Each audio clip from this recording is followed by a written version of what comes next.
അവിടുന്ന് ഇച്ചിരി ഇങ്ങോട്ട് നടന്നു. നോക്ക് സുഖമാണോ? രാവിലെ ഇറങ്ങിയതല്ലേ? ഒന്നും കഴിച്ചില്ല.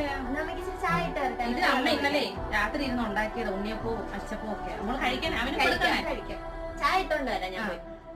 ഇവിടെ ആർക്കും ഉണ്ണിയപ്പൊക്കെ, ഇവിടെ ആർക്കും ഉണ്ണിയപ്പവും കാര്യങ്ങളൊന്നും വേണ്ട. നിങ്ങളെ മോക്ക് കൊടുക്കണമെന്നുണ്ടെങ്കിൽ നിങ്ങൾ അവിടുന്ന് വീട്ടിൽ വരുമ്പോഴത്തേക്കും ഉണ്ടാക്കി കൊണ്ട് കൊടുക്കും. അല്ലാതെ ഇവിടെ എന്റെ ചെറുക്കന് കൊണ്ട് കൊടുത്ത് ആവശ്യമില്ലാത്ത അസുഖങ്ങൾ ഉണ്ടാക്കി കൊടുക്കാൻ ഞങ്ങൾക്ക് വേണ്ടത് ഞങ്ങൾ സൂപ്പർ മാർക്കറ്റിൽ പോയി മേടിക്കുന്നുണ്ട്. ഉള്ള എണ്ണയിലെല്ലാം ഇട്ട് മുക്കിയത് കൊണ്ടുവന്നിട്ട് അമ്മ അവര് പറയുന്നതായിട്ടൊന്നും വിഷമിക്കുന്നു വേണ്ട, ഞാൻ കഴിച്ചോളാം. ഞാൻ മുന്നേ ചായ എടുത്തോണ്ട് വരാൻ. ഇവിടെ പഞ്ചാരക്കൊക്കെ ഭയങ്കര വില. എന്റെ ചെറുക്കൻ പോയി കഷ്ടപ്പെട്ടിട്ട് കൊണ്ടുവരുന്ന പൈസയാ. പിന്നെ പാലിനും വിലയൊക്കെയാ ഇവിടെ. നീയിപ്പൊ ചായയൊന്നും വേണ്ട മോളെ, അമ്മ പോവുക. പിന്നെ മോളെ കാണാനായിട്ട് വന്നത് അമ്മ. ഇനിയിപ്പൊ സാരമില്ല, ഇപ്പൊ ഇറങ്ങിയാലേ അങ്ങ് ചെല്ലത്തുള്ളൂ.